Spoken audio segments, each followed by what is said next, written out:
চলে এসেছি আমি ওই বাড়ি থেকে, আর আমি ওখানে যাবই না। ওই বাড়ি থেকে চলে আসছিস মানে? আর যাবি না মানে? বুঝলাম না তোর কথা। যাবো না মানে যাবো না। আমি ওখান থেকে চলে এসেছি আমার ছেলে নিয়ে, আমি ওর সাথে আর সংসার করতে পারবো না। কেন, কি হয়েছে? আরে ভাই তুই জানিস না, ও আমার সাথে যে ব্যবহার করে, আসলে এমন ব্যবহার মানুষ মানুষের সাথে করে না। সারা দিন আমার সাথে খারাপ ব্যবহার করে, আমাকে গালি দেয়, বাপ মা দিলে গালি দেয়, তোকে নিয়ে কথা বলে।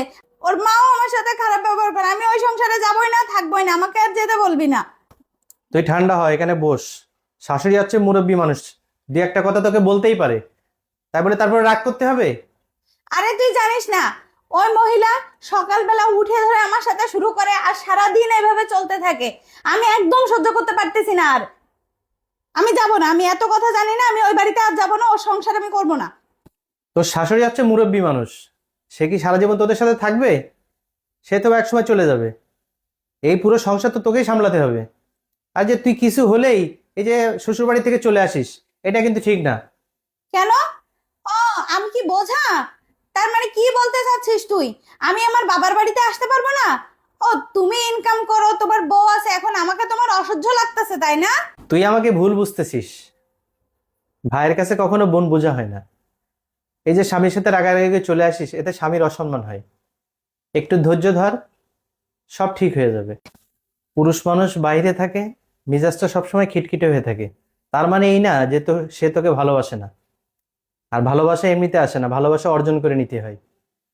সে যেভাবে বলে তুই সেইভাবে চল, দেখ সব ঠিক হয়ে যাবে। আর তুই যে বলছিস তার সাথে থাকবি না, একটা কথা মনে রাখিস, স্বামীকে ডিভোর্স দেওয়া যায় কিন্তু সন্তানের বাবাকে কখনো ডিভোর্স দেওয়া যায় না। প্রত্যেকটা ক্ষেত্রেই সন্তানের বাবার পরিচয় দরকার। সন্তান কিন্তু বাবার পরিচয়ে বড় হয়, মার পরিচয়ে নয়। তোর সন্তানের প্রত্যেকটা ক্ষেত্রেই তার বাবার প্রয়োজন।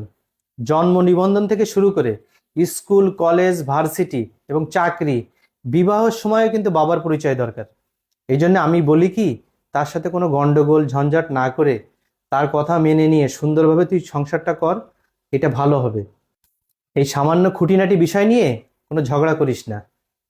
ধৈর্য ধর, ধৈর্যের ফল ভালো হয়। তুই ঠিক বলছিস ভাই, আমি না এইভাবে ভেবে দেখিনি। একজন মা হিসেবে আমার দায়িত্ব সন্তানের ভবিষ্যৎ সুন্দর করা।